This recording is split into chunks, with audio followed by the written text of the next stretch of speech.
All those who are holding tickets outside will get in as fast as they can. I'm speaking not to you, ladies and gentlemen, but I'm speaking to the crowd on the outside, who seem to be standing rather reluctant to come in, and we're going to start this very soon. Welcome back to Worthy. I'm Ben. And I'm John. And on this episode, we're giving our final Oscar predictions for Oscar Sunday for the 95th Academy Awards happening on March 12, 2023, honoring the movies that came out during 2022. So I know we did like an early Oscar prediction, kind of like the year, the end of 2022, to some early thoughts. And but now we're going to give like our actual picks. This is what we think is going to happen on Sunday. We, based off of what we're seeing from other Guild Awards, what everyone else is predicting, these are our predictions, so take it for what it's worth. But I would want to start out by just giving some like context and what we usually do for the Oscars when we talk about the Academy Awards in our regular episodes of Worthy. So the 95th Academy Awards ceremony, which is presented by the Academy of Motion Picture Arts and Sciences, will honor films released in 2022 and is scheduled to take place at the Dolby Theatre in Los Angeles, California on March 12th, 2023. So John, I know you got a really cool book recently called Oscar Wars. Can you tell the audience about that book and like how much cool information that you're already getting from it? Absolutely, yeah. So there's a new book called Oscar Wars by Michael Schulman. Never heard of the author, but he's a New York Times bestseller, and I had to pick it up. I actually didn't pick it up. My lovely girlfriend got it for me. And they basically summarize the book as a history of Hollywood in gold, sweat, and tears, essentially going over the biggest moments in the Oscar history, kind of narrowing it down, the overall history of those events and kind of how it changed the Academy, how the Academy changed over time, much like what we do here on Worthy Podcast. Like I said, Oscar Wars is written by Michael Schulman, and I just wanted to read a little bit from the very end of the book. Since it is a history book, it goes through major chapters, but I wanted to talk a little bit about the end and kind of where we are now with the Academy Awards before the 95th Academy Awards on Sunday. Oscar history tends to repeat itself. The characters in this book all wanted something that the Academy and its awards could give them.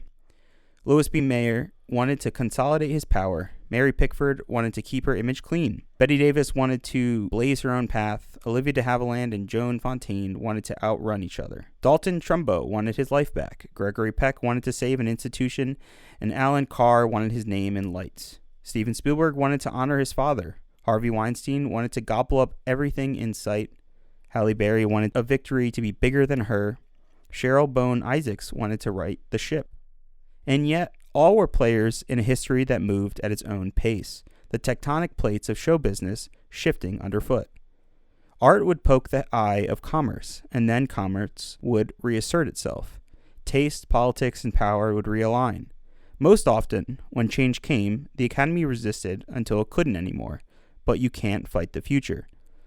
The pandemic delayed the opening of the already much delayed Academy Museum of Motion Pictures, which finally opened to the public in September 2021 in a 300 square foot building designed by Renzo Piano.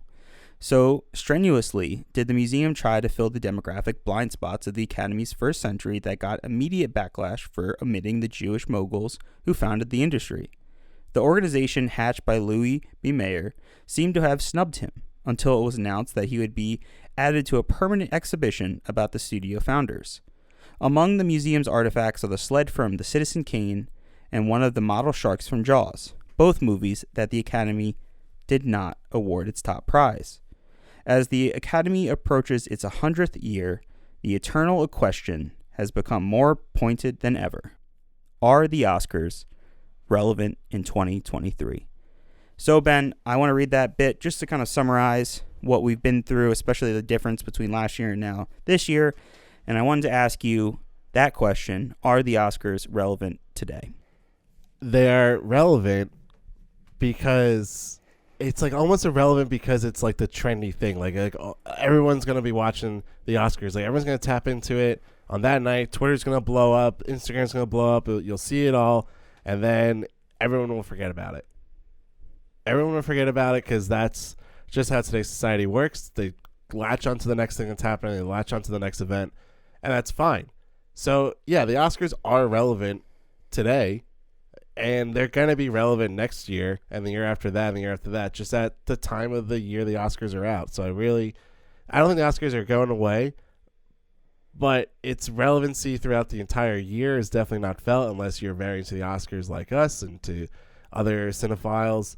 But to the general masses, no, they're just not going to think about it, and it's not going to be in their social media feed or ads, wherever they are, and they're just not going to see it the rest of the year, but they will now.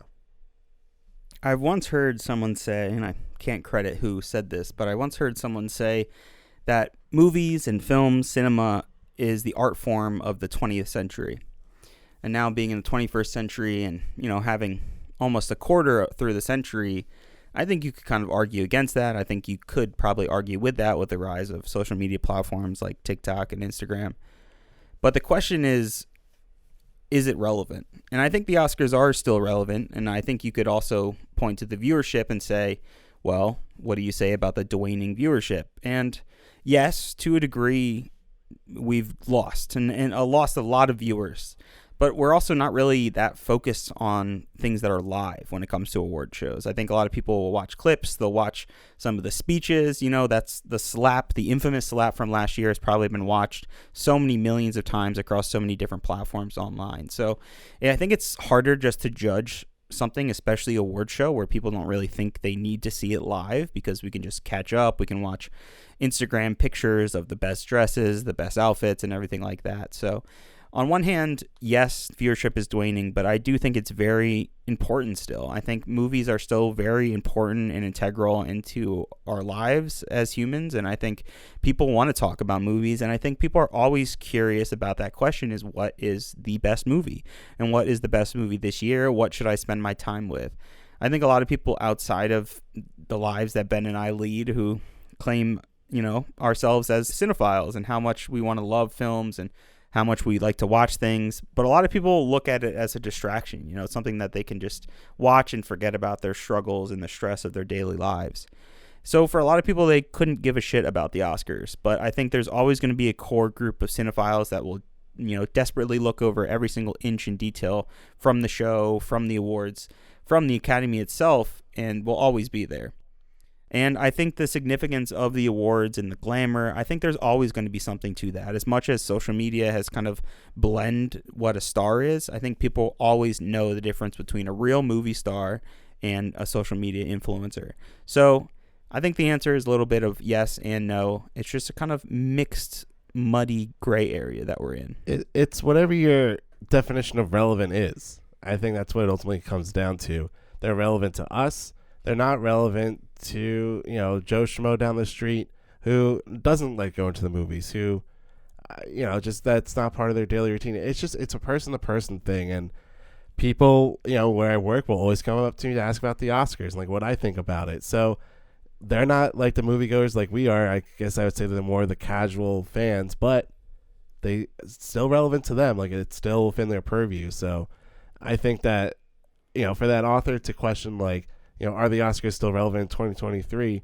Yeah, of course it's still relevant. It's just like what relative is to you. Or relevant is to you. So at that, there's a lot of things we can break down right there, but let's talk about something that is relevant, and that's our picks for the Oscars on Sunday. Before we actually jump into that, John, I just want to know, how excited are you for Sunday? Any big plans? What are you going to be doing? I am. I'm very excited. I wanted to do it together, but somebody's got to work the next day. But I wanted you to come out since we're no longer in the same city together, and I wanted to watch it with you. But sadly, this will be the first year in a while that we won't be together, I think, which is sad and disappointing. But I'm probably more excited for this year's award than I have in a couple awards, honestly, because, one, I really love the year. I love a lot of the movies. And there is a front runner that I absolutely love, so I'm excited to see kind of where that goes, how far it goes the distance.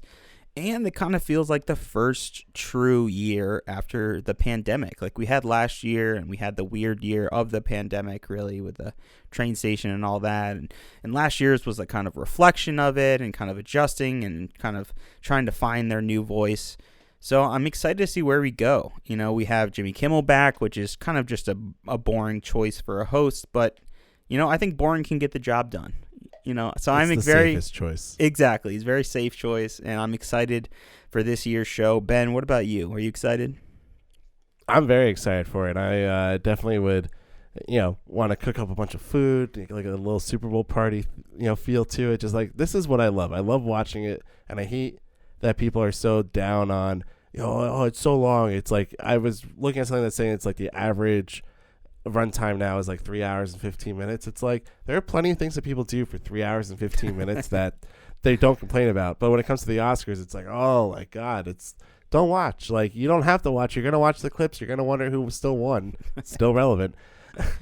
So I'm really excited for it and interested to see how they move past last year and how they develop into a new world. It does feel like a completely open and wide year in some categories. Some other categories feel pretty decided.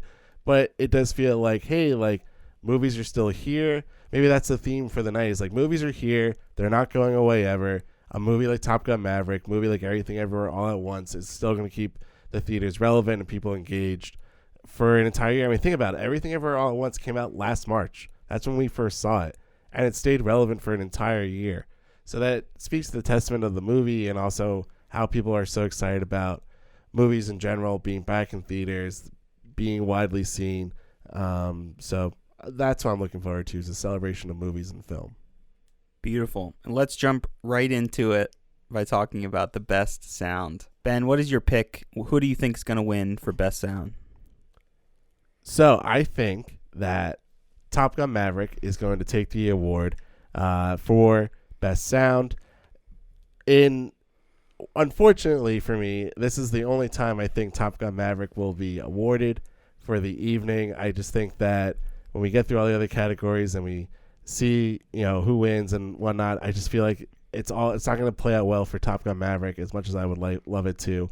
But it seems like this is the lock of the evening for them, that they're going to get best sound. But what did you pick for best sound? I also went with best sound. That booming, thunderous sound of those jets, the working together, the combination of everything, the environmental sound, the end final fight scene, which is like 30 minutes of just straight, just beautiful action goodness. So I went with Top Gun. I think it has really incredible sound design and sound mixing. I think you could kind of argue, I think we both love the Batman as well, and we would also love to see it, but it seems like most likely Top Gun Maverick is kind of locked for best sound. Yeah, and I'm going to be referencing Ben Zalsmer. I've talked about him plenty of times on the podcast. He wrote a book called Oscar Metrics that came out a few years ago.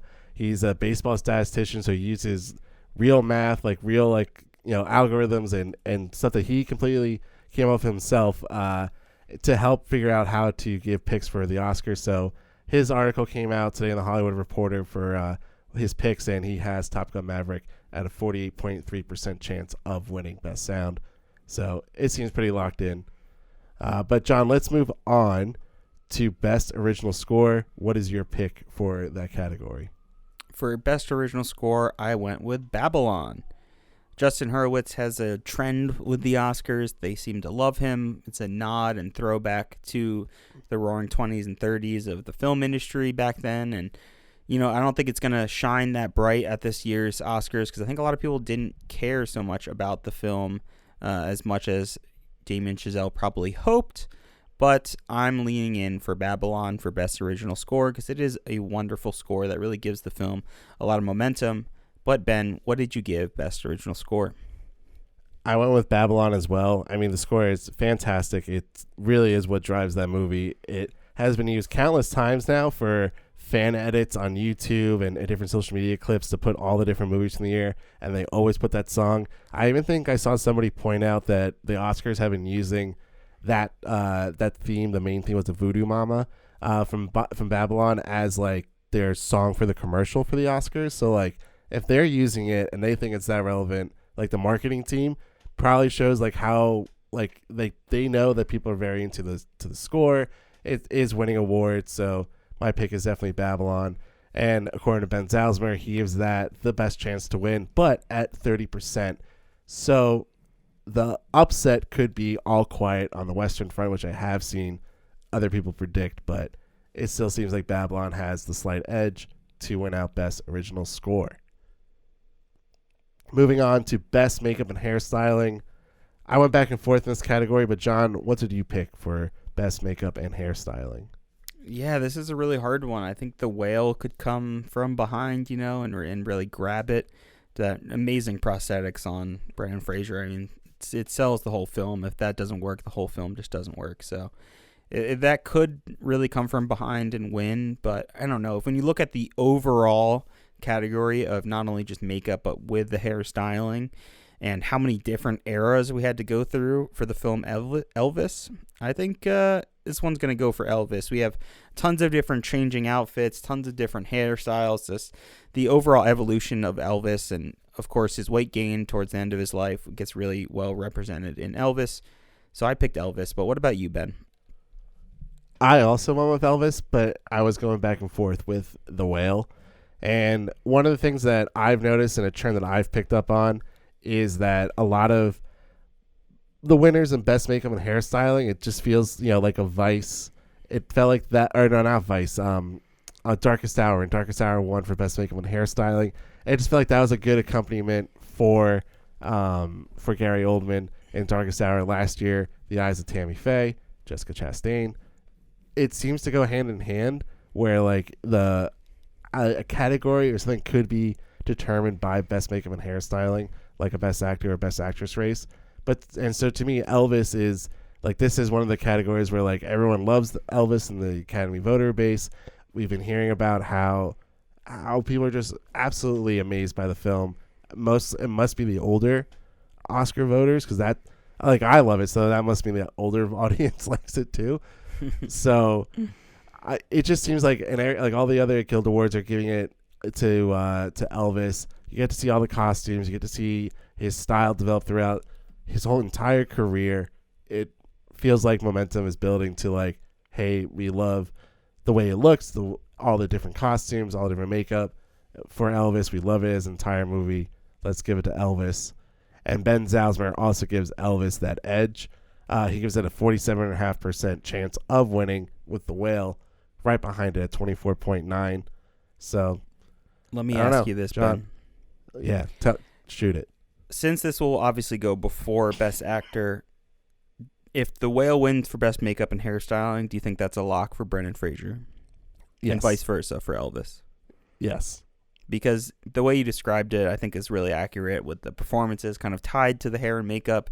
But that goes for both The Whale with Brendan Fraser and Elvis with Austin Butler, who really kind of transformed for the role. And one, I think, is more hairstyling and the costuming, but The Whale is really reliant on that makeup and hairstyling. So yeah, that's a really interesting kind of key, that if we see one way or the other, that could kind of indicate what may happen for Best Actor. Yeah, I mean, it kind of just shows, like, is it that, because what we've heard about The Whale and Elvis is The Whale was not critically acclaimed as much as people thought it would be. It wasn't well received. A lot of general audiences were kind of like, what? They're like kind of put off by it. But a mass audience loved Elvis. And the critics were into it as well. Not as much as other biopics or other films that could have been nominated. So I don't know. Is it like, which storyline is it? Is it that the critics will prevail, or will the mass audience kind of prevail between these two films? So we'll see what happens. But moving on to best live action short. Short categories are always really hard. My pick for this was An Irish Goodbye. I've yet to see it, but that seems to be one that people are pointing to. But John, what is your pick for best live action short? So across the board, it seems like almost everyone is picking An Irish Goodbye as the win. But for those who don't know, Ben and I like to do a little kind of ballot together, and we kind of invite some people over, maybe throw a little money in individually, and kind of have a jackpot for whoever gets the most awards really correct. So I don't think I've lost more to any category than best live action short. And I've taken note of this over the past 2 or 3 years of either losing this ballot or losing the competition, or, tying for first or losing in third, whatever it is. I usually always look back and say, the gosh darn live action short award got me again. Every time all these publications, Variety, Hollywood Reporter, IndieWire, all these huge publications just pick a film. And almost always it's not right. Like, I don't know what it is. I don't know if it's people like this film in particular the most in these major publications, and that's kind of why they lean into it. But almost across the board, An Irish Goodbye seemed to be people's choice. I, however, because I don't want to get this one wrong, so many years of getting this wrong, I went with what people think is the second choice, which is produced by Alfonso Cuarón, which is Les Pupilles. Les Pupilles. Les Pupil. Is it? Completely murdering the pronunciation, but I think it's going to go with the kind of like second in the running here. I can't say really why in particular. I just know that I have a tendency of picking what most people think is going to win for live action, and it seems to be always the runner-up or even a random film that no one really expected. So, Les Pupilles. Interesting, because I didn't factor in the Alfonso Cuarón factor. I just didn't even see the name when we were looking at it, and I have to, I try to see all these movies. That's like my mission this week, is to see all the shorts.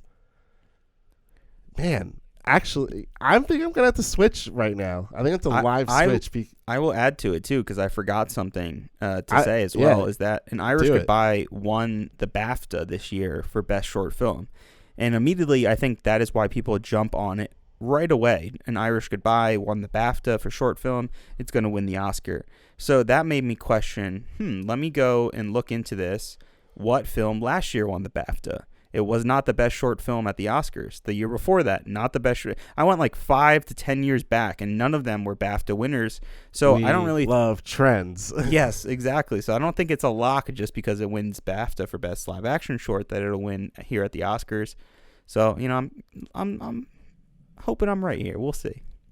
And last year's winner for best live action short, which was The Long Goodbye, was produced also by Riz Ahmed, a big name, notable, but not be surprised that this continues to be another theme where like people start pointing the names about. I mean, remember Kobe from a few years ago when he had that best Hair animated Love, short? Yeah. It wasn't Hair Love. It was Dear Basketball. I think Hair Love came out the same year though. I think Hair Love was the same year. But I think I'm gonna switch. I'm going with Les Pupilles, and I'm gonna have to watch it. I think it's on Netflix, so probably pretty easy to watch. But let's move on to the best costume design category. John, what did you pick for best costume design? I went with Elvis. And, speaking of trends, there usually is a trend between best makeup and hairstyling with costume design. Usually those are in tandem. That's fairly common in the Oscars. So I went with Elvis. Ben, what did you give for best costume design? So I also went with Elvis. Again, it just seeing all the costumes, like people love Elvis's costumes. All of his like suits and getups. It's just iconic. So I went with Elvis. And then Ben Zalzmer, when I was looking at what he picked Black Panther: Wakanda Forever. So this would be the second time that Black Panther would be getting costume design to Ruth Carter.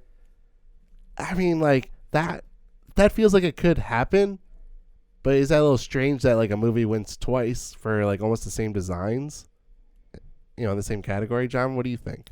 Yeah, that's interesting because I'm pretty sure, if I recall correctly, that our early kind of predictions looking at the nominations, that's kind of what I leaned into, because I don't think there was really a front runner. I don't think people really picked up on Elvis as much even back then as the ball has been rolling on it now. But it would be interesting, because we do get all the design from I'm blanking on their names. The blue people, not avatars, but not Na'vi, I should say, but the blue people in Black Panther: Wakanda Forever, who I'm forgetting their breed name or whatever they're called. Calican? No, that's the location. Namors? Whatever. Namors. Yeah, Namor's people, the blue people. We get all those really cool designs from that, like the water designs, the design of Namor himself. So there is a lot of new there. It's not like you're just kind of stuck in Wakanda with the same designs. So I could see it, but I don't know. That's probably never happened before where a sequel wins, I would imagine. Like a sequel from the same film that won previously. Not that I can remember. Yeah, it was specifically for costumes. So Yeah. I mean, Ben Zalsmer, the way he puts it is Elvis won BAFTA and the Costume Design Guilds, and it leads in the betting market, so it actually is the favorite to win. But there's a lot of under-the-radar awards. For Black Panther, also won the Critics' Choice Award. So it's like this slight... He gives it a 43.1% chance, whereas Elvis is a 31.2%. I mean... I don't know, John. It could be a closer race. Maybe Black Panther is the sneaky pick, but I'm going to stick with Elvis. Moving on to Best Animated Short Film. John, what did you pick? I went with The Boy, the Mole, the Fox, and the Horse. That seems to be the main front runner here, so I just kind of leaned into that. Usually the front runner for animated shorts is the lock, is the winner. I think if there's any other kind of choice here that might come from behind, My Year of Dicks seems to be the one.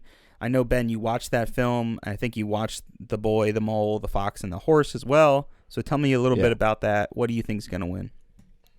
Yeah, I also picked The Boy, the Mole, the Fox, and the Horse. I watched that earlier today. It is a beautiful short film. It's very well animated. It has a lot of heart to it. It's based off a children's book. It's on Apple, so it's really, if you have Apple, it's really easy to watch, so I'd recommend it. I think it is going to win. It seems pretty locked up.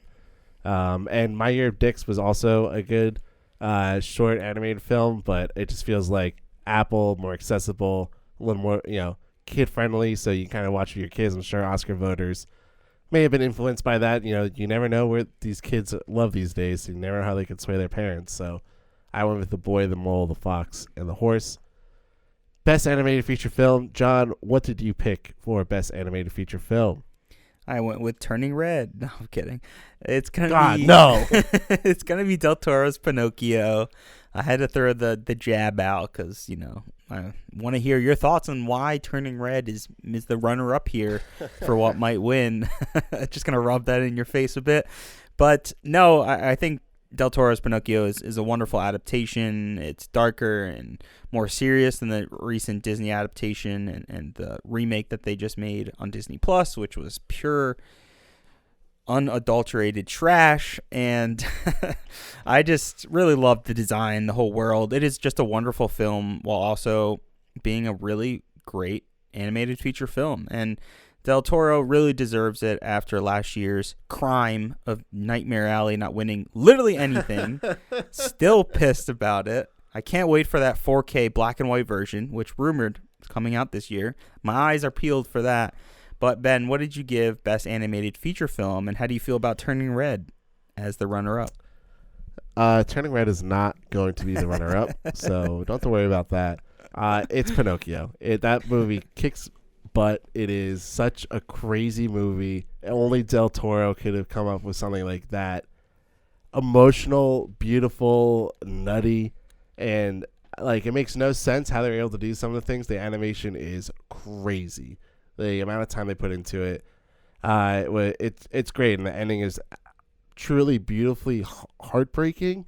I'm crying, but I'm also smiling while watching the ending of that movie. So it's gonna win, and it has an 88.5% chance of winning on Sunday, which basically a lock. According to Zalzer's math, it is the most likely nominee to win in any category on Sunday. So Guillermo del Toro, Pinocchio, it's gonna win.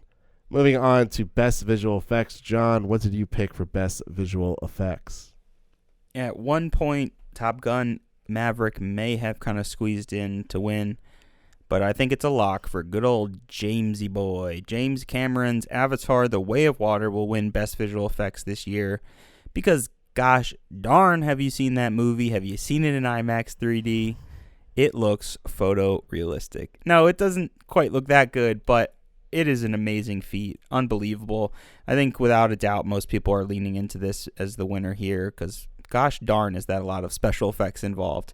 But I can't not shout out the Batman here. I think the Batman has demonstrated just how amazing you can kind of use the digital volume, the big LED walls that you kind of have seen in a lot of Disney projects like The Mandalorian, for instance. And gosh, man, I think the Batman shows a really wonderful way of using technology in the future and kind of mixing that with practical effects and how you can kind of combine the two to really make something feel authentic and lived in, while Avatar just says, fuck it.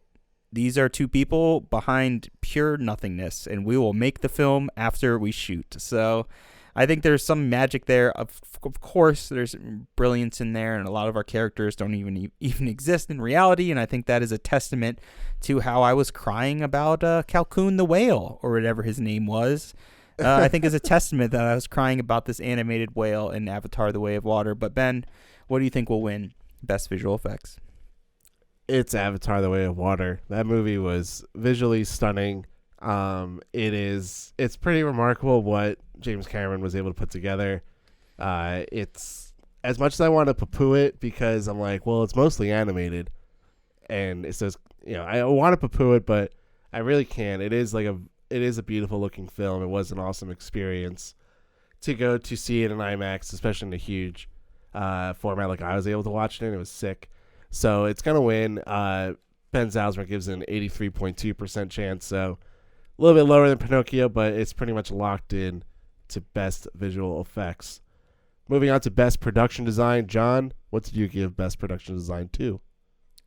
Babylon won the BAFTA for Best Production Design, so I'm leaning into that with the technical award for Babylon, one of the few awards that I think will win for what an amazing journey of a film that was. Can't wait to see that again when it comes to disc.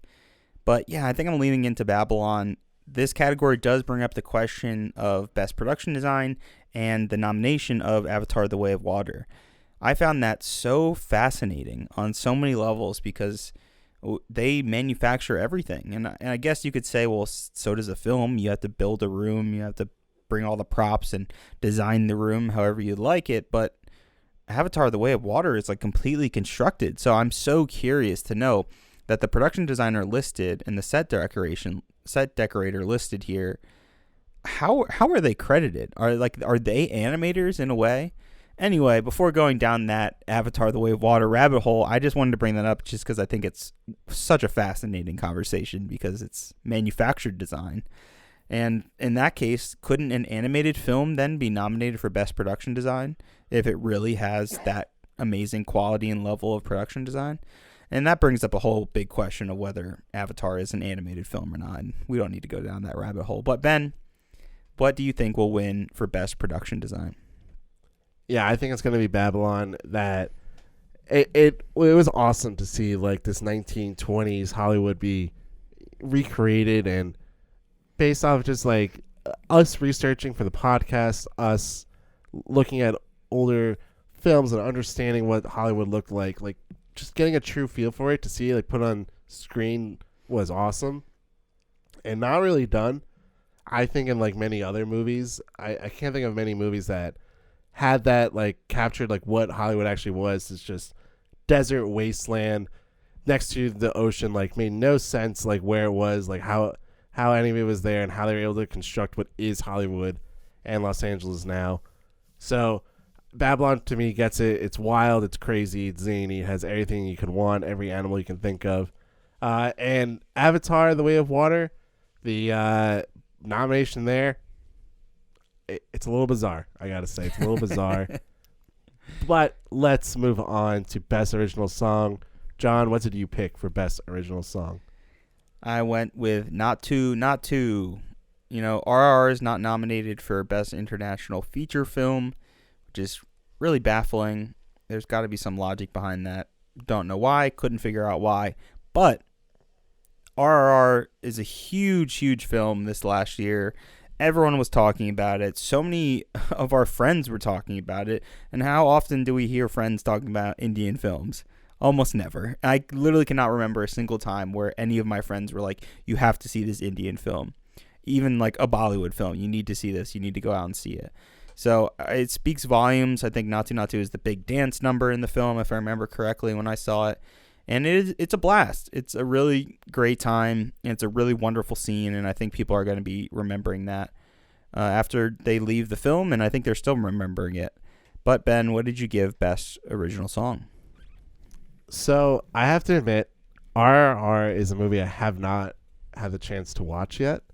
And it's on. I'm gonna try and do it this weekend. But everyone's picking Not To, so that's what I'm going with. That's what everyone's saying. And Ben Zalzmer says that is the favorite as well. 45.9% chance of winning. So, yeah, I'm going to go with that. Take the easy road, take the favorite. Also, I didn't mention best production design. Babylon favorite 56.6. So, we're on the right path, John. We're on the right path. Best international feature film. John, what did you pick for that one? I went with All Quiet on the Western Front. Seems to be a lock. I don't think there's really much of a competition, even though I heard great things about these films like EO from Poland, which seems to be kind of the runner-up right behind Argentina in 1985. Seemed to be really great, wonderful international films. But All Quiet on the Western Front has that kind of trend, that tracking history of that foreign picture being nominated under the best category or under the best picture category, thus being almost a lock for the winner of best international feature film. But Ben, am I wrong? What did you pick? I also went with All Quiet on the Western Front. It is a great movie. It, again, like what you just said, it's also nominated for Best Picture. It's locked in there. I've said it before. I must have said in the last 2 prediction episodes that we've done over the last few years.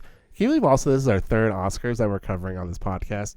Pretty wild. Insane. But anyways, what was I saying? So, yeah, as I was saying, like, I think that every Best Picture nominees, like if it includes a Best International Feature Film, is indicative that that movie is going to win Best International Feature Film. So that's why I think it will win.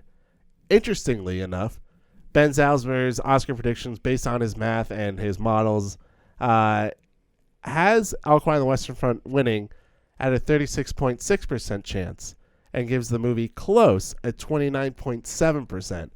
And giving Argentina 1985 a 24.3% chance. So, very odd that his math would come out to slightly favor All Quiet on the Western Front over some other movies where it seems like it's a lock. So, it's still giving it to that, but maybe there is some twist. Maybe because All Quiet on the Western Front's going to get cinematography. It could sneak away with something else. Maybe we're not, the other craft categories. So maybe Oscar voters are thinking, oh, we'll give it to something else. But I don't think that will happen. I still think it will be All Quiet on the Western Front. But I guess don't be surprised that Oscar math works out that way.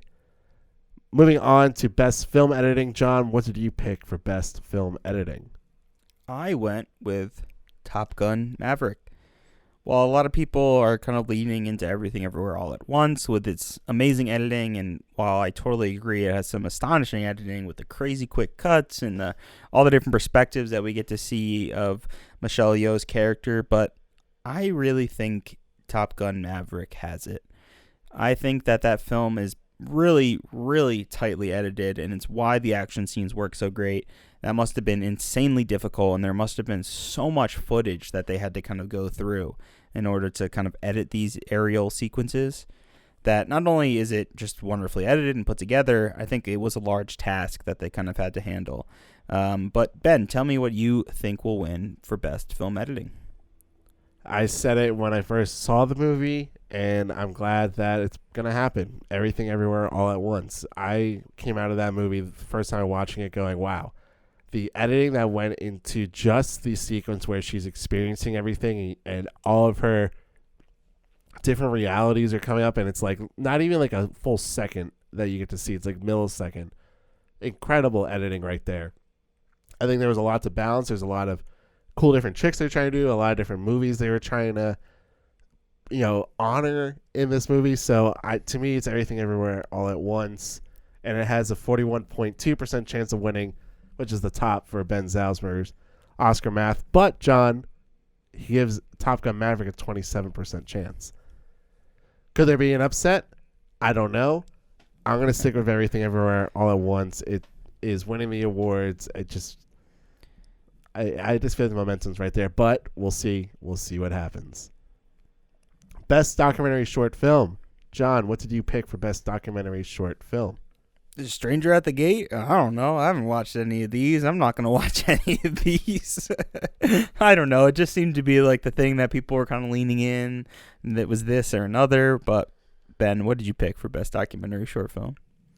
I went with The Elephant Whisperers, which I haven't seen any of these, but it's the one that's on Netflix, I think. So that seems to be the most easily accessible one. It's about elephants. It's the betting favorite right now. I'm going to go with The Elephant Whisperers. Best documentary feature film. John, what did you pick for best documentary feature film? I went with Navalny, if that's how you pronounce it. Because again, Navalny. Have not seen this. Say it again. Novelty? Is that what it is? Like a novelty? Navalny. Navalny. Is that a name or a place? Yeah. Oh my God, we should. It's you never heard of Alex Navalny? I think it's Navalny. No, obviously I wouldn't have said his name incorrectly if I've heard of him before. So he was he was some Russian who was given like a lethal like dose of poison, essentially like a neuroagent, because I think he was protesting Putin or something. Oh, and back in 2020. That's this documentary. Yeah, I remember that news story.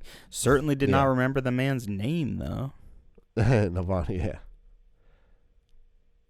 So maybe let's Ben, what did you give best documentary? We'll figure out some edit right there. Are you editing or am I? I don't know. For best documentary feature film, I went with Navalny as well. I've not seen it. Again, I'm going to try and watch it. And Ben Zalzmer gives it a 34.3, but gives Fire of Love a 31.6% chance. So pretty close race. Not really sure what to go with. I actually did watch like a weird different edit of Fire of Love that Werner Herzog did. It's strange. There's a lot to explain right there. So it could be Fire of Love, but I'm gonna go with Navalny because everyone else is picking it. Moving on to best cinematography. John, what is your pick for best cinematography? So a lot of people are leaning into All Quiet on the Western Front from James Friend, but man, I really think this is going to be a historic year because it's going to be the first time a woman wins best cinematography, and that is going to be Mandy Walker for Elvis. I think Elvis is going to take home the award. I not only is it just stunning of a film in terms of its dynamic, insane, nonstop movement, but man, what a great job keeping those performances alive, making us feel like we're really in each era that we're in and the chaos that Baz Luhrmann loves to live in when it comes to his filmmaking. So I'm leaning into Elvis. Ben, what do you think will win for best cinematography? I'm leaning into All Quiet on the Western Front. It is a beautiful looking movie. I love Elvis. I love the way it looks, but I just feel like All Quiet on the Western Front is more of a like Oscar-winning cinematography, production and job. So I want to go with that. So interestingly, that you bring up Elvis. So Ben Zalzmer picks All Quiet on the Western Front as his winner at a 48.4, gives Elvis a 27.9. And the big reason for that is recently Mandy Walker, who is the cinematographer for Elvis, won at the American Society of Cinematographers show awards for feature film category. This is an indicator for cinematography at the Oscars, but All Quiet on the Western Front was not nominated for this award. So is that just one of those things where like, oh well, the presumptive favorite for all the other award shows wasn't there, so we're giving it to this? Or is it going to be that, hey, Mandy Walker, first female to win, would love to give that to her? So I don't know. I'm sticking with All Quiet on the Western Front, though, so it'll be very interesting to see what happens. Moving on to Best Original Screenplay. John, what did you give Best Original Screenplay? I went with The Banshees of Inisherin by Martin McDonagh. Man, what an amazing film. Such a beautifully written film. And I don't think it's getting enough love this year at this Oscar, so I think it will pick up for Best Original Screenplay, because not only is it just a wonderful film and just wonderfully written, it's unique and it's special, and it really does feel like an Academy film, and a film that the Academy would love. So I went with The Banshees of Inisherin, but what about you, Ben? I went with Everything Everywhere All at Once. It is the favorite for the category. It's been winning precursor awards. All the signs point to that it's going to, but according to the math, it's actually a very close race. So it has Everything Everywhere All at Once winning, but then Zalzmer's second choice is Banshees of Inisherin, and Everything Everywhere All at Once is getting a 39.8% chance, and Banshees getting 36.6%. So really close race. it would be a very interesting year if the two screenplay categories would not be what the best picture is, and we'll get to best picture and talk about it a little bit more when we get to it. It'd be very strange for that to happen. I still think Everything Everywhere All at Once gets it. I think that the originality of the screenplay is like what's gonna pop the most when people think about it, like how original that was versus like, yeah, it's Banshees is meticulously written. It is a perfect script. It is exactly what any writer I think would love to have in their catalog, in their repertoire. But the originality from Everything Everywhere, I think, pops a little bit more. So we'll see what happens. Let's go to the best adapted screenplay category. John, what did you pick for best adapted screenplay? For best adapted screenplay, I went with Women Talking. This is one of the two films that I have yet to see, but I just don't. There's not a chance that Glass Onion and Knives Out Mystery wins. Top Gun, not a chance. I think this is really kind of stuck between Women Talking and Living, which is a direct adaptation from a wonderful Japanese film. Now, I could see kind of leaning into All Quiet on the Western Front, possibly. This is a kind of Oscar film that's ingrained in our history from the very, very, very start almost of the Academy Awards, but I'm leaning to Sari Polly taking it home with Women Talking. What about you, Mr. Benjamin? I am also going with Women Talking. It is the favorite to win. Very strange, year and awards year for Women Talking. Only getting 2 Oscar nominations here. I mean, it got Best Adapted Screenplay and Best Picture. Nothing else, which I think surprised many. I don't know what happened to it. But Ben Zausmer thinks that is going to win at 61.5% chance. But it also gives All Quiet on Western Front a 24% chance. So not as strong as a favorite, maybe as you might think, or you could think it's a pretty strong favorite. So Best Adapted Screenplay, probably going to go to Women Talking. John, moving on to Best Supporting Actress, probably the one category of the night that I don't feel confident about at all. What is your pick? So Angela Bassett won the Golden Globes and the Critics' Choice Award for Black Panther Wakanda Forever. She gives a wonderful performance in that film. It kind of like hangs on her shoulders for a lot of it. And it would be a very, very significant award to give to her, not only for the MCU as a whole and kind of acknowledging her role and kind of carrying on the lineage with Chadwick Boseman, but Jamie Lee Curtis just won the SAG Award for Best Supporting Actress. So this is a really, really tough category, like you said. And, man, it could really go either way. I didn't have enough time to really lean into all the history and the trends of SAG Best Supporting Actress specifically winning and kind of carrying it. So I'm leaning on the significance of Angela Bassett winning and taking home Best Supporting Actress. But, Ben, tell me your thoughts. I'm also going with Angela Bassett. To me, out of the category, I think that she really does give the best performance. It is emotional. It's such a great performance. The emotions that she puts into it is fascinating, and I truly love it. So I'm going to go with Angela Bassett. But you're right. This is a very open race. Zausmer has Angela Bassett winning at 39.8% chance, followed by Jamie Lee Curtis at 26.8%. And Carrie Condon at 22.1 for Banshees. I don't know what did Jamie Lee Curtis do in this movie that was like Oscar worthy? Am I missing something, John, or is this just oh my God, we love Everything Everywhere All at Once so much that we're just going to start giving awards to everything for it? We need to find reasons to. Is it just like how Jamie Lee Curtis has been so loving in her campaign for Michelle Yeoh? Is that it? I think it's a couple things. I think people love Jamie Lee Curtis. I think she is a huge voice in this industry. Obviously, she's one of the OG Nepo babies and really the Nepo baby that we kind of all look to and kind of love in Hollywood. And she just ended her whole big trilogy with Halloween. I think she's just been in the zeitgeist. She's also very vocal when it comes to her politics and kind of being out front. She's been even in like some controversies over her political opinions and, maybe pushing the left side so hard that it kind of may be a little bit too much. I just think she's very present and she's been pushing this film. Honestly, I wouldn't be I don't think it's crazy to say that Jamie Lee Curtis is the reason why Everything Everywhere All at Once is being pushed as hard as it is. I think from day one, she has been such a strong voice for this film and vocalizing it. And I think that's definitely showing just how much she's kind of carried it to this point that she's able to win the SAG. And the winner of SAG last year was Ariana DeBose, who would then go on and win for Best Supporting Actress as well at the Oscars for West Side Story. So there is that connection right there. And it's hard to like not look at that and be like, well, that could just kind of be a lock then for Jamie Lee Curtis. It's really, really, really hard to kind of like not think about that. But then when you look at the previous award in 2020, with Minari being the winner for the SAG, which didn't end up being Best Supporting Actress at the Oscars.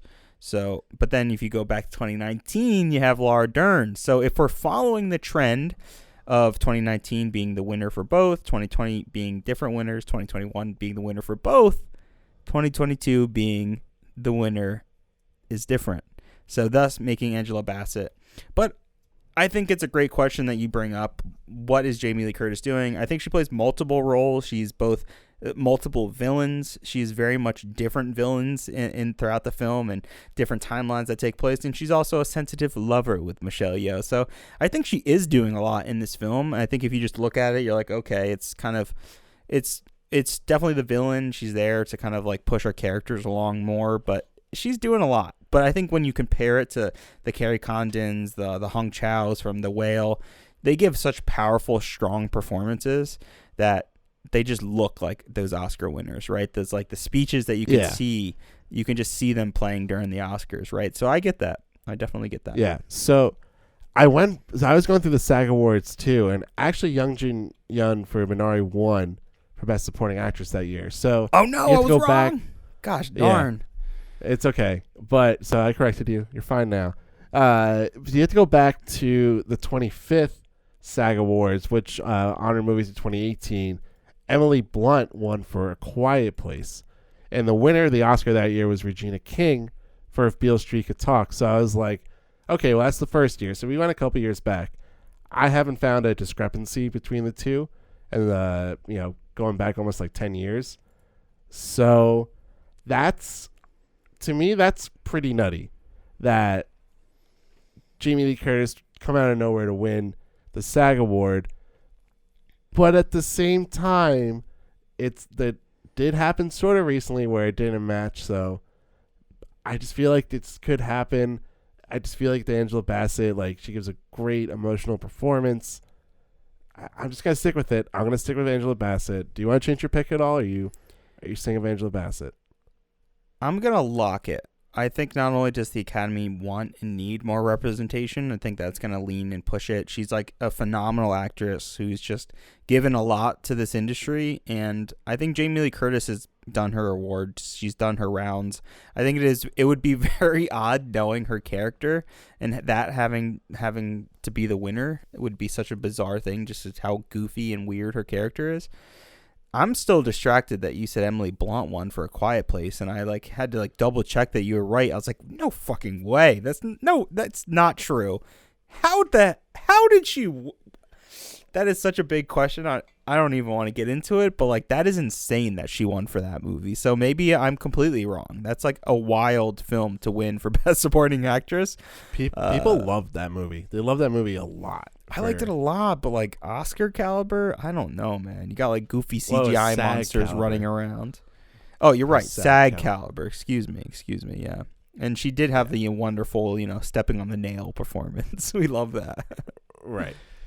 Well, we'll see what happens, but this one I have no true lock. I'm just gonna say it's Angela Bassett right now. We'll see what happens.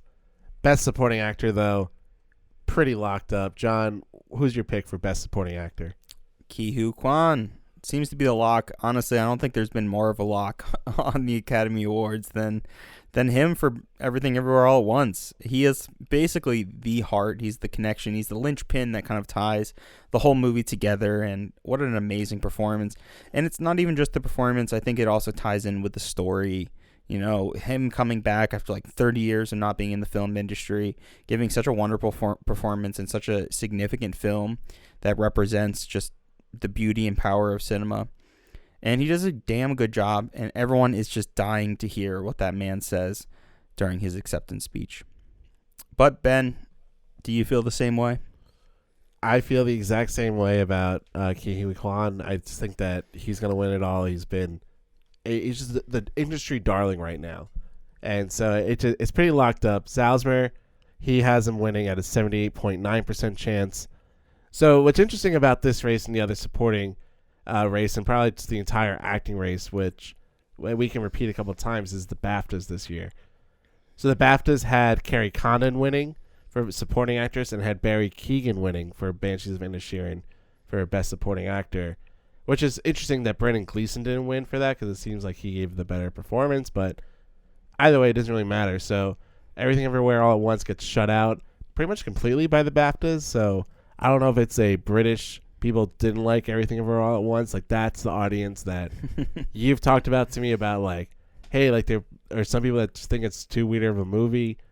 I think maybe that's it. So I think like it's an outlier this year, the BAFTAs. So, but I think Ke Huy Quan's going to win it. Everyone's going to want to see him give his acceptance speech. It's going to be a big moment.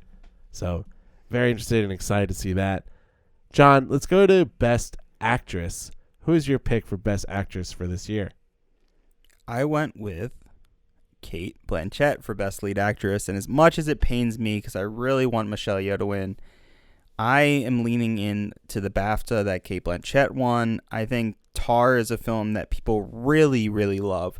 And people that really love cinema and stories that challenge you, make you question, reality, make you question what even happened in that story and how do we kind of reflect and look at it.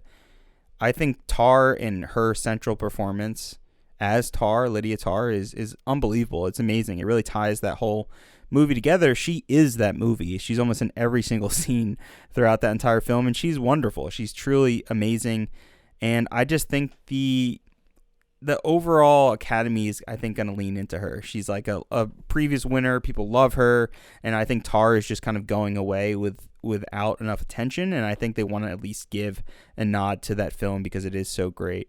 You look on the other side with Michelle Yeoh, who won the SAG Award, which is kind of a nice key indicator of who might win, with such a big kind of takeaway that Everything Everywhere All at Once had. I still just see a hesitation there, and a hesitation specifically with just not giving Tar anything, with Blanchett being such a loved voice. I just feel like she still has a presence around the competition, and she still seems like she's going to be in it, even though that Michelle Yeoh just won the SAG Award. But Ben, tell me why I'm wrong. I think it is going to be Michelle Yeoh. It just, again, that momentum behind her, it's so strong. Like, film Twitter loves her. It just feels like that this is people felt like, okay, well, we can have Everything Everywhere for Best Picture, for Director, like that would be huge. But getting Michelle Yeoh would be this like huge, really big accomplishment. And again, just like I just feel like the momentum is right there. Surprisingly, though, Ben Salzmer has Cate Blanchett winning. Even he writes in the article that he was pretty shocked that the models came out to have Cate Blanchett winning at a 52.9% chance of winning, and Michelle Yeoh winning at 26.3%. Michelle Yeoh is the betting favorite. There's a lot of weird stuff, again, like the BAFTAs, I think you have to throw out this year. I think that they really did not like the British Film Academy, just did not like Everything Everywhere. So, I don't know, man. It's going to be real interesting. I know we've gone back and forth about it. I'm still sticking with Michelle Yeoh. I'm going with the populist vote. It feels like there's too much momentum for it not to happen. Moving on to Best Actor, which again is another crazy race. John, who's your pick for Best Actor? So I leaned into if you look at our previous conversation regarding the makeup and hairstyle, we kind of leaned in that if one win or the other kind of takes it, this may be an indicator for Best Lead Actor. I think that Elvis won for makeup and hairstyle, thus I think it's actually going to be separate. I do think that Brendan Fraser will win for The Whale. I think he has a lot of momentum. He has a lot of carrying him and a lot of pushing him towards being the winner. So I do think there will be a separation here between those two. But Ben, what do you think? Who's going to win for Best Lead Actor?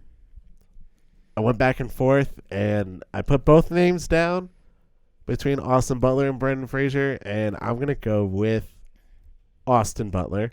I think that the Best Makeup and Hairstyling wins is going to indicate who wins. I think it will be Elvis. I think that as much as I would love to see Brendan Fraser win it, I love The Whale. Again, people really love Elvis. They really like Austin Butler. They like all the lead actors, honestly. So it's a great year. And Ben Zausmer has Austin Butler winning at a 41.7% chance and Brendan Fraser at a 33.2%. I know Fraser is the betting favorite right now. So I don't know. This is where I'm going with an upset. This is where I'm going against the trends. I'm going with Austin Butler. So pretty crazy. We'll see what happens. Moving on to Best Director. Wait, before we move on. Before we move on. Okay. So, one, I'm so tired of Best Actors just being someone who's just portraying someone, a biopic. I'm so over it. Let's just stop it. Stop it here right now. Austin Butler gave a great performance as Elvis. He was convincing, did his dancing, his singing, still has the same voice. We don't need to talk about that, but I'm just so over it. I don't want this to be the same thing over and over. You just play this famous person and people are like, oh, you monkey dance, good singing, you sound just like him. Yes, best actor. I'm so over it. Can we just move on and have some original characters? This is film. This is cinema. We should be telling stories that are original to our medium. Like, let's honor those characters and those stories. Like, The Whale is such a great film that is carried by Brendan Fraser's performance. He is the center of that film, and he's magnificent. You can't look and say, well, someone would have been better as the Whale. If we hired Colin Farrell as the Whale, he would have been a much better performance. No, it is a great original character who is so compelling and real. But everyone wants to point at that person. He looks like him. He sounds like him. Best actor. I'm just so over it. I had to go on a rant. It would be cool to see Butler win. He's a young guy, 31. He'd be the fifth youngest guy to ever win. But come on. I'm so over this trend. It's a good performance. It's a great movie. It's a good movie. I won't even give the great title, but come on. I mean, that's just what it is. The biopic is the trend right now. I mean, honestly, it's not even that much of a trend. Last year, biopic for Will Smith. 2 years, and then the previous 2 years, Anthony Hopkins won, original character. Then Joaquin Phoenix won for the Joker. That's not a biopic, although maybe it could be. I don't know. Then Rami Malek won for Freddie Mercury. Then older for Churchill. So it's like, okay, those were back-to-back years. But then Casey Affleck won for Manchester by the Sea. Then DiCaprio won for Hugh Glass, which I guess is a biopic, but no one knows who Hugh Glass really was or what he looked like or sounded like. Then Eddie Redmayne won for Stephen Hawking. But then McConaughey won for Dallas Buyers Club, which I guess is also a biopic. But again, no one really knows who the guy was or what he was actually like. They brought that story to life. So there's always going to be like a biopic fascination with the Oscars. It's been there since the beginning of time with the Oscars. You should know this, John. People love biopics. I hate it. But it's but just that's what that gets people, nominated. Yeah, I hate it. I hate it. It's so dumb. It's so stupid. It doesn't always happen. But people love Elvis, and that's the thing. And I don't want to go with it. But Elvis, like that again, people just love Elvis, and that's big driving force. I mean, honestly, Colin Farrell, no one's talking about him, and he gives a great performance. Bill Nye for Living was incredible. That was an awesome movie. I'm so happy I got to watch that movie. But he's not going to win. There's so many actors who don't win over the years. Brendan Fraser has, I think, as good of a chance as Austin Butler. I just feel like Austin Butler is going to win it. I just think that Elvis factor is way too much, and people did not like The Whale as much as we did, and that's fine. We'll see what happens, John. I hope I'm wrong in this category and you're right, because I want to see you happy. I swear to God. Okay. I don't. But that means I get the shorts. Comments. Okay, I get the shorts if you get this. Okay. All right, let's go to Best Director. Which honestly, I'd rather have Best Director right now. Who's your pick for Best Director, John? I went with Steven Spielberg. I think that's what you were leading with last, where we kind of last left off with the early nominations and predictions.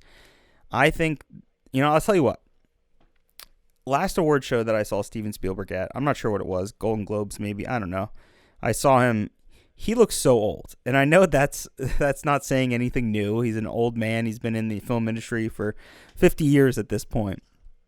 He looks very old, like so old that I'm like, wow, he is legitimately like an old man. Like he has reached the status that I was just the way John Ford's depicted in The Fabelmans. Like not to that degree, but he was shockingly old. And I'm saying all of this not to bash the man. We love Stevie Spielgs, but I think this is kind of like an honorary award for him. This may be like one of the last big films that he kind of goes out with.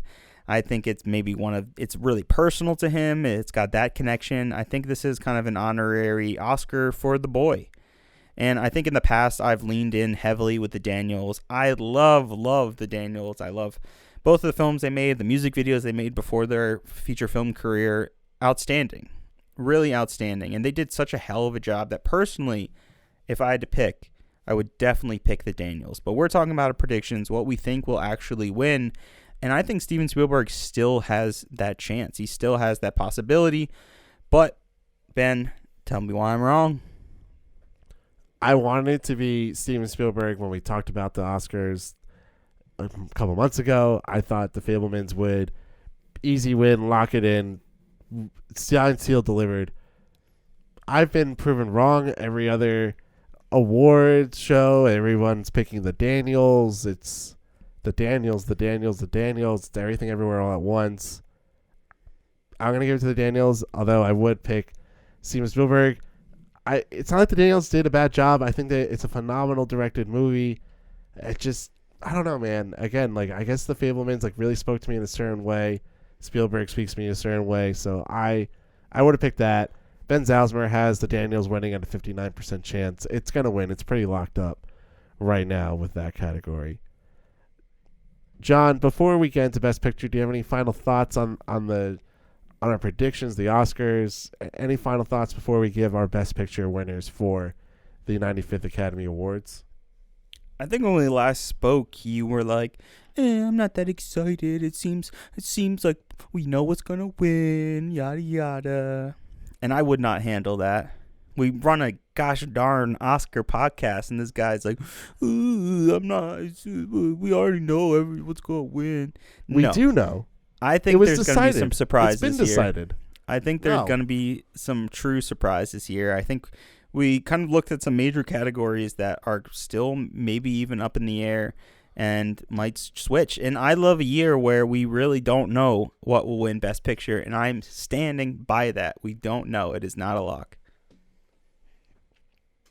It's incredibly locked up by now. Like last year, the Coda thing was maybe this could happen, maybe, but then as like 2 weeks out from the Oscars, we had this feeling that Coda was going to do it. So that didn't come as a shock for right now. The week, less than a week, 5 days before, you think that all of a sudden that Everything Everywhere All at Once won't win after it's won. Hold on, let me pull this up because I screenshotted this before, just to kind of prove to you that like the trends are right there. Everything All at Once has pulled off a clean sweep of the guilds, winning WGA, DGA, PGA, and SAG. And, it also did that Argo, Slumdog Millionaire, American Beauty, and No Country for Old Men, which all went on to win Best Picture. You win all of those, you're going to win. It's a lock. It's locked in. I don't know how you could think otherwise that Everything Everywhere All at Once won't win at this point. Zalzmer has it at a 68.1% chance. Banshees, and that's only because it's split through 10 different movies. It'd probably be a higher chance if it was 5. And Banshees is number 2 at 8.9. It's not going to happen. There's no way. So I don't believe it. I think what's going to happen is that there's going to be a split in the vote. I think there is still, while the movie has won a lot, I'm not going to say it didn't. And again, what I would pick is Everything Everywhere All at Once. Personally, that if I had the vote, I would vote for it. It's one of my favorite movies. It's my favorite movie on the list of Best Picture nominees. It is my favorite. But what I think is happening, I think there's still a lot of voters in the Academy. I mean, what we're talking about is completely other organizations. Yes, there's a lot of, actors and producers and directors and writers in the Academy, and they make a majority of it. I still think there's a lot of people, like we looked at with the BAFTAs, that look at Everything Everywhere All at Once as being too weird, man. It is so weird. If this wins Best Picture, I will hands down say it is the weirdest, most bizarre Best Picture winner ever. And if Everything Everywhere All at Once wins, it will make a huge significant shift in the kind of films that are winning Best Picture. It is not only an insanely independent film, and I think you could look at like Coda and even some other films back in the day that are extremely independent, but we're talking about like an A24 film going all the way and the whole distance to winning Best Picture. It would be a huge, huge, huge deal. I don't even think just based off of that and being such a small production, such a low budget, we've seen that before. But I don't think we've seen any film that comes to how weird Everything Everywhere All at Once is. We're talking about a film with shoving dildos up your butt in order to transport into another dimension with a Bluetooth headset on your side. It's awesome. It's so weird. It's so goofy. I love it. It's great. But you cannot sit there and tell me that an 80-year-old man who just is in the costume design department is going to just be like, yeah, I'm okay with that. I can follow this plot. Like, I have no idea what's happening in this movie right now. Like I said, I would love for that to be. It would be awesome. I think Everywhere, Everywhere, All at Once is a phenomenal, phenomenal film. And I think it pushes and shows us what cinema can do. The amazing world, the possibilities that we have in the art form. So I love the movie. I think we can even talk a little bit about our own opinions as well, because I know you saw it again and you thought it wasn't as great as the first time you saw it. So I'm curious of how your kind of opinion has changed on the second viewing.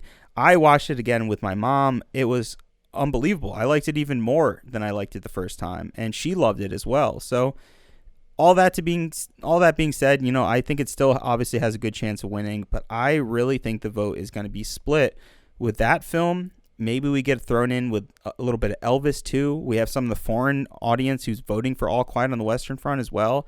And it just gets thrown down to the Banshees of Inisherin because it's the second follow-up film. I know it's crazy. Crazy things have happened at the Academy Awards. I'm putting it down. I don't think it can win. I think that momentum is too much at this point in all the other awards. And you say international audience. So I'll argue back with this. A big international audience also loves Michelle Yeoh. This is widely appealing to an Asian audience that if they were to make up a big part of the international voters, probably would lean towards that as well. Not the German-made film, but the movie that celebrates Asian cinema and has one of the biggest Asian action stars, a part of it. So yeah, but you know who's not voting in the Academy? Anyone from China. So there you go. She's a Chinese actress, it's not, very popular. It's not just China, though. It's not just China. Look at the BAFTAs where she hasn't won the BAFTA award. So there's a British audience. I said to forget about the BAFTAs. You have to forget about the BAFTAs. That is the foreign Britich audience, and we have no China audience. But I'm talking about like other countries in Europe. I'm talking about like India. I'm talking about so many other Asian countries, not just exclusively to China, that's voting for this. I don't think you're crazy, man. I don't think you're crazy. And I think you're crazy for how I don't know. I just don't think there's an upset. This is just I think this is pretty locked in. As much as I don't want it to be, because you're right. Talk to me about what I said, the points that I said. This is such a weird film. This is by far the weirdest film that will ever win Best Picture if it wins. And I didn't think it would happen, but it's gonna happen. I did not. I know. But talk about my points. It does happen, but why do you think this is hitting people on this level? Why is it that popular? I think because it is so out there, because it's so, it came out of nowhere, and it took concepts that were being used in other popular movies, like a multiverse, and they expanded it to make this really well constructed narrative, this deeply emotional story and connection between a mother and a daughter. It brings back, an old star in Ke Huy Quan into the forefront, and almost back to revive his career in this role that's so goofy, but also is very multidimensional. I mean, the amount of different storylines and homages it does to different films across all formats and all different kinds of cinema is pretty remarkable. I can understand like why people are so gravitated towards it, because it's so different, and it stuck for an entire year that people are still talking about this movie. How many other movies stick around for an entire year? Not many. You're exactly right. I think I'll also throw out another counter argument is how many science fiction films win Best Picture, and this is 1,000% a science just one fiction in Shape winner. of Water. Yeah, Shape of Water is the only one. And I think even Shape of Water is yes, it involves a aquatic, alien, but this film is way more science fiction than that film. It is way more out there. So I just don't. But you think just because of don't see it of the subject matter? I do. I really do. I think because of the subject matter. Just because of the dildos, literally just because of the dildos part of it. No, I told you, like the whole summation of the film, like talking of dildos, finger hands, licking your hot dog finger hands, a talking raccoon that's on your head. You get on someone. Everything about this movie is so out there and goofy and weird and just like should not be here. Everything about it, to my very core, I feel that way. And I'll say it again. I love this movie. It was my second favorite movie of last year. It's amazing. It just does not feel like a Best Picture winner to me. It just does not feel like what the Academy has always leaned into. Even if you look at The Shape of Water as being the only science fiction film, that is a film that is like seeped in classic cinema and cinema techniques. It's made as if it is a film from the early, like late 20s with the rise of the Universal monster movies. It is a nod and it's an acknowledgement to the past as well. And it's very standard filmmaking, like what you would expect from Del Toro. It's beautiful. It's amazing. But I don't think we've ever seen anything like this. And if we're leaning into everything that's happened and there is such a high possibility of this winning, I think this will mark a significant change in the Academy and in our history of following Worthy and following the Oscars. So if it does win, as you're saying now, there's no other possibility. I'm just saying it'll be crazy. But why Banshees though? To me, Banshees, like this entire process and the entire award season, like I liked the movie, but it never screamed Best Picture to me. And not even once. The movies that screamed Best Picture to me were The Fabelmans and Elvis. I mean, Elvis, I didn't not think a chance. Not a chance. I know it has no chance, but in terms of a Best Top Picture Gun, winner, I know it's crazy, but like there's a chance Top Gun gets a lot of votes as well. I know it's insane, but there is a real chance. But I think Banshees, because I think everything's going to be split. I think you're right where people haven't talked that much about Banshees other than Colin and writing, but I still think that can happen with votes being split, and I think people still remember that as being like, oh, that's a movie's movie, that's a cinephile's movie. It's wordy, it's very dynamic and it's very intense and it's emotional, but it's really just about two characters kind of like battling, mainly with their wits. So it does. That movie, out of anything, maybe that and Tar screams Best Picture to me. It does. As a film, as its construction, screams Best Picture. So it's a tough one, man. It's a tough one. I just feel I really in my gut. I have to go with momentum. Like, just because looking at recent memory, like to me that Coda last year, that momentum came out at the right time, and it felt perfect, and it felt like, okay, like that is a great choice for it. And what was it, Power of the Dog? Like no one really knew, but all of a sudden Coda came out. It's like, oh yeah, that makes sense. And Nomadland had momentum the entire time. Parasite was late to the game. I think in 1917 was the presumptive favorite, but all of a sudden people were talking about Parasite. It won some awards, and all of a sudden it's getting all the awards at the Oscars. Shape of Water came in late in the game. Moonlight. I mean, everyone thought La La Land would win. And all of a sudden, Moonlight's getting this love and attention, and then it gets it. I don't know. I mean, even Argo came out of nowhere, but it was late in the game, and then it won all those craft awards and those guild awards, like I was saying. So, hey, man. I don't know. I don't think chaos is, as much as like chaotic as this year is, I don't think chaos is going to happen in the director of picture category. I think it's pretty locked in by this point. Otherwise, I think people would actually revolt. I think that's where people would be like, well, fuck the Oscars.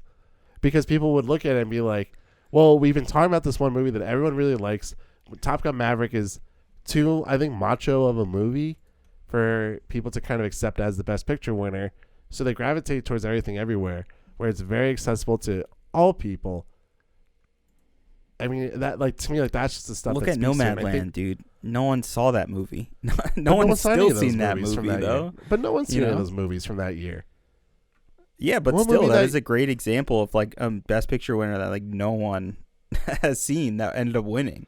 And I think you could look at Banshees of Inisherin. Like, not many people have seen that movie, but people that know of film and are in the film zeitgeist know about Martin McDonagh. They know about Brendan Gleeson. They know about Colin Farrell. These are huge names. So I don't know, man.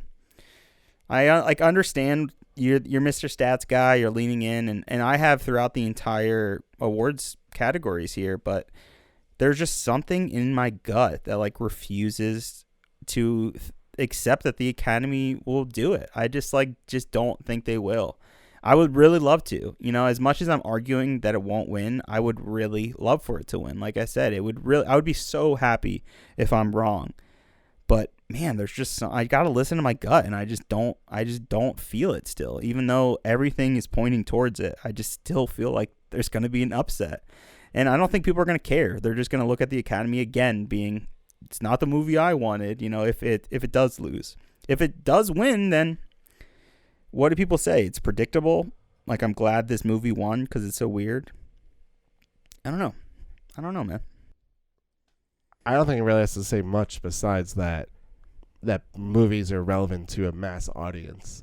And I think that's like the big thing. And again, I said it towards the beginning of this, just that I think that's the theme of the night, that movies are back, that movies are relevant, that movies are I will here to argue stay. against that too.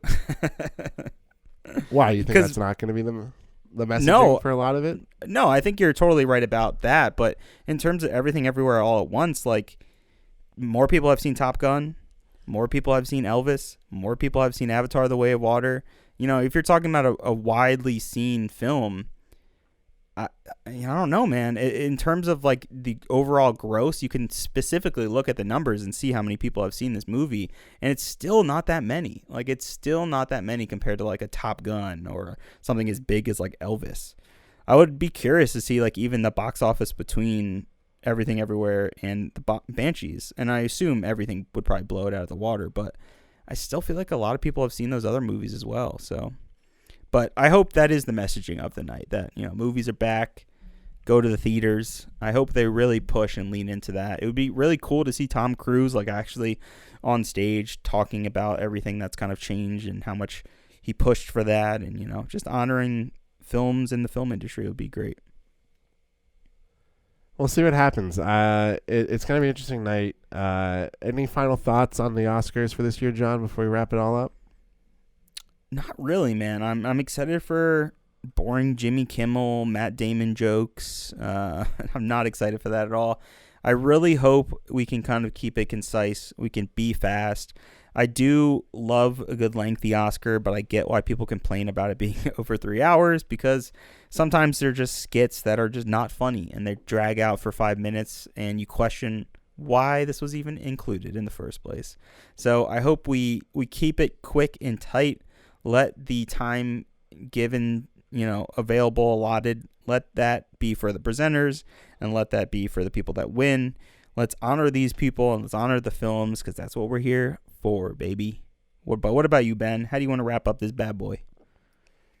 I think that I'm just excited. I'm excited to see everything. I wanna nail predictions, and we'll see what happens. I'll put together my final ballot probably like an hour before. I'll feel like confident in what I pick. So we'll see what happens. It's gonna be an interesting year. It's been an interesting year. I'm excited to see the ceremony, and I'm excited that there's no producer who has like an agenda to prove or anything for it, that they're just letting it become a regular Oscar show. There's no like awards being cut out. There's no different ways they're going to do it. Arrange the categories differently. It's just going to be straight up Oscar night, and I'm very excited for that. So thank you for listening. Thank you for hearing our predictions and our banter. I'm Ben. And I'm John. And this is Worthy. Thanks for listening to Worthy, the breakdown of every Best Picture winner from past to present. You can listen to us wherever you get your podcasts. Check us out on Instagram at Worthy Podcast, on Twitter at Worthy Pod, and on Facebook at Worthy Podcast. Any inquiries can be submitted to worthysubmissions@gmail.com. Again, that's worthysubmissions@gmail.com.